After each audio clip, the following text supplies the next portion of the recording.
Thank you, Vice Mayor, members of the council, and members of the community who are in attendance tonight, as well as those that are listening as we're live streaming. And there's way too many other mics on our mic, so it keeps falling down. We can't hear you. Can we hear me now? Yes. Okay. And it keeps falling. I'll just hold it here. Okay. Vice Mayor, council, members of the community, citizens of Twin Falls, and even citizens of Idaho and the United States. In December, I stood in this very room and raised my right hand and took an oath of office to become the chief of police for this city. That's something that I have done 3 other times in my career. Taken an oath to be a deputy sheriff, taken an oath to be a police officer, then taken an oath to be a chief of police of another city, and now here in Twin Falls. I take that oath I take it to heart.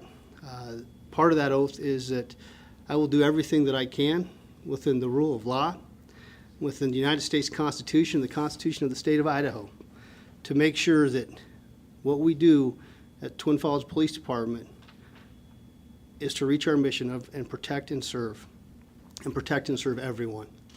So I want to talk a little bit, it's really hard to talk and hold this, but sorry. I want to talk a little bit about the incident that occurred on June 2nd in our city. As Mr. Rothweiler noted, on June 2nd, there was a report of a lewd and lascivious conduct that occurred at the Fawnbrook Apartments.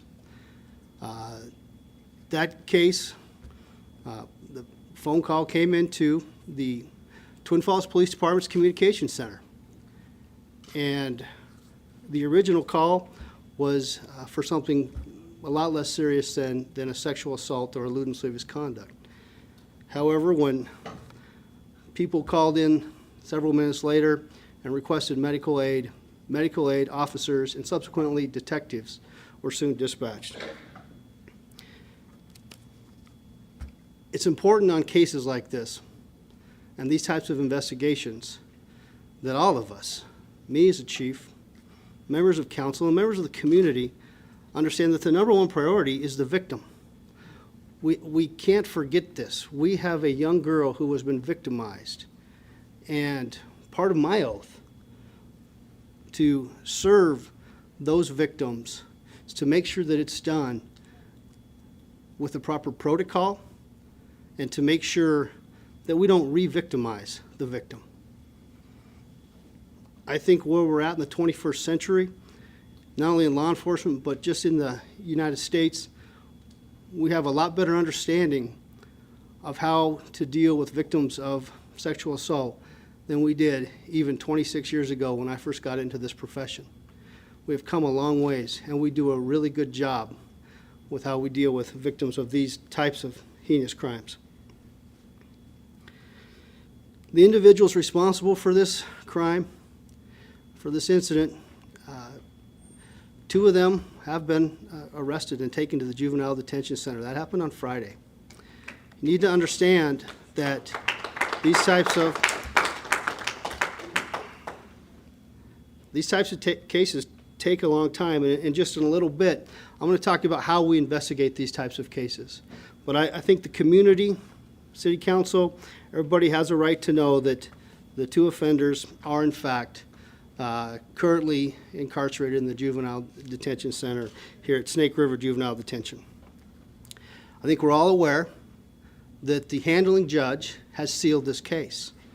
Because of that, and because of state law as it deals to juvenile offenders, I, as the chief or any law enforcement official, really cannot comment any further in regards to that particular incident.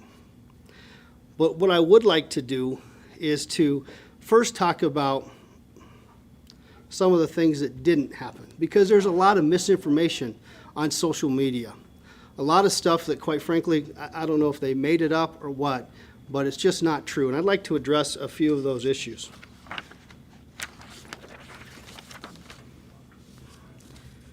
First of all, the first issue is that I can do it. Thank you, Mitch. Yeah, I'm fine. The first issue is that this was a rape committed by 3 Syrian refugees. That's not true. As Mr. Lobes was quoted in local media today, the juvenile suspects are not from Syria.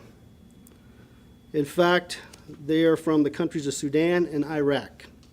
And we understand that they have been in the United States for less than 2 years. I am not certain as to their refugee status, but they have been here for less than 2 years, and they are from those two countries. There also was reported that a knife was used. There's no evidence to report this. No evidence that a knife was used. That it took the Twin Falls Police Department over 2 hours to respond. Quite simply, that just is not true. The Twin Falls Police Department, the Magic Valley paramedics, and even the Twin Falls County Sheriff's Office responded in due time. Detectives were on scene in short order of time. This was an investigation that was taken very seriously right after it was reported that this was a sexual assault investigation. The investigation took quite a bit of time, and I'll go into maybe some reasons of why that happened. And when that investigation was complete, the full investigation was turned over to our Twin Falls County prosecuting attorney, Grant Lobes, in his office. There's some stuff on social media that the suspect or subject's father or fathers were high-fiving and congratulating the boys on this incident. We have no evidence at all that that occurred. We've been asked, did the Twin Falls City Council cover up this incident? And the answer to that, adamantly, is no. The Twin Falls City Council, nor member of Twin Falls government, has tried to do anything to cover up this incident. Has the City Council done nothing to address this crime? To that I say, it's not City Council's job to investigate or address criminal matters. As you know, Vice Mayor, members of the council, your role is governance, and you do a good job with that. You provide the police department and me as the chief with the mission and the direction and the resources to carry that out. And the men and women of the Twin Falls Police Department do a pretty darn good job of doing that. I'm not saying we're perfect, and we do learn from our mistakes, but we do a good job of carrying out the mission of the City of Twin Falls and the City of Twin Falls Police Department. There also was a question that's been asked on social media, and it was asked last week in open forum in regards to the mosque here in town and the building permit timeline. Now, obviously, the building department is not a department that I work in, but I have some friends that I reached out to. The building permit for the mosque was submitted on January 27th and subsequently issued on April 17th. Obviously, not 24 hours. I would also say that there was a plumbing permit that was issued on May 15th for this building. That's the same day that it was applied for, but that is common practice in the City of Twin Falls for plumbing permits to be issued the same day that somebody comes in and asks for it. So those are a few of the items of misinformation that I wanted to address, things that just quite frankly were not true. Now I'd like to talk a little bit about sex abuse investigations and how we in law enforcement conduct these investigations and the many partners that we have when we conduct these investigations. Because the Twin Falls Police Department does not take these investigations lightly, and we do not conduct them by ourselves. When a call of a sexual abuse of a child comes in through the dispatch center, first and foremost, our number one goal is the safety of that child, or for that matter, any victim of sexual abuse or any crime against persons. We want to make sure that the medical needs are being met, and we want to make sure that they are safe from the perpetrator or perpetrators. Are they away from the suspects? Obviously, if they're not, police are dispatched what I would call in a Code 3 response.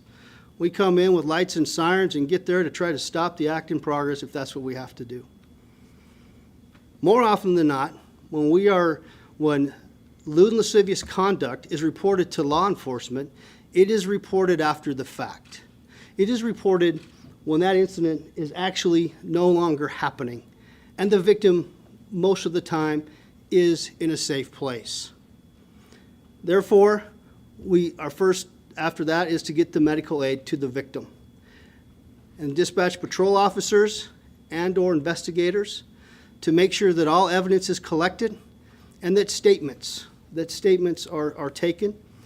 Now, I will tell you, there is a matter of practice. Patrol officers nor detectives will interview young children when it comes to these types of cases. Because we know from the years that we've been doing this that the questions and the question formulation in interviewing young child victims is so important. And we don't want to do anything that's going to, A, re-victimize. In other words, we don't want this child to have to tell that story more than once if we can help it. And we also don't want to do anything that's going to jeopardize the prosecution if an officer or detective were to improperly formulate questions.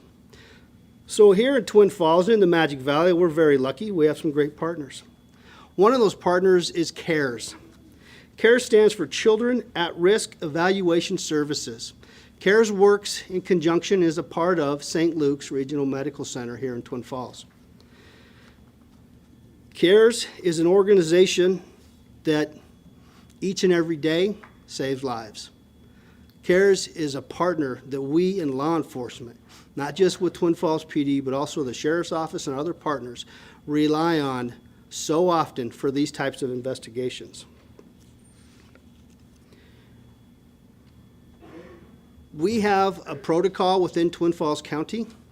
That protocol is signed by Grant Lobes, our prosecutor, by Sheriff Carter. It was actually signed by the former chief of Twin Falls Police Department, but I'll be signing that as well, and we follow it, as well as other law enforcement heads that dictate how we will handle crimes against children.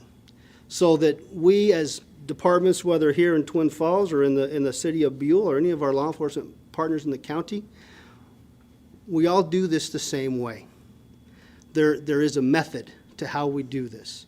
And I can't stress enough that the number one reason that we do this and handle it this way is to make sure that we are not re-victimizing the victim and that we are garnering the best evidence possible. Now, CARES interviewers are trained to provide questions that are developmentally appropriate for that child. They want to make sure that the child can comprehend the questions and answer them in a safe, neutral facility. In other words, they're not interviewed at the Twin Falls Police Department or the Twin Falls Sheriff's Office. They're interviewed in a safe environment. TFPD and CARES also works with our many partners to make sure that the family of those involved and the child or victim themselves can get the proper counseling services that they need to get through this. I stand up here as a chief of police, but I think it's also important to note I'm a father of 3 and a grandfather of 3. You know, I'm a kid that grew up in Idaho. I grew up in Lewiston, and I've been down here in the southern part for the last 2.5 decades. But when push comes to shove, we all have our histories and we all have our belief systems. And I think that one of the things that we do a really good job with in law enforcement and here in Twin Falls County is our utilization of CARES, our other partners such as the Department of Health and Welfare, Child Protective Services that get involved in these investigations, working with the Victim Witness Coordinator for the Twin Falls County Sheriff's Office as well as the Twin Falls County Prosecuting Attorney's Office. We do all these things so we can envelope around the victim and so we can make sure that victim is covered with the services that they need. These cases are investigated very carefully and again, not quickly. Oftentimes these cases come down to physical evidence that takes time to collect, needs to be sometimes sent off to various labs especially through the Idaho State Police at the lab in Meridian, as an example. Oftentimes, these cases in today's society also involve some sort of computer or mobile device. And we utilize, we utilize our prosecutor friends to get warrants to obtain those devices and then to search those devices for evidence that supports. And then most importantly, the statements of the victim as well as any other witnesses.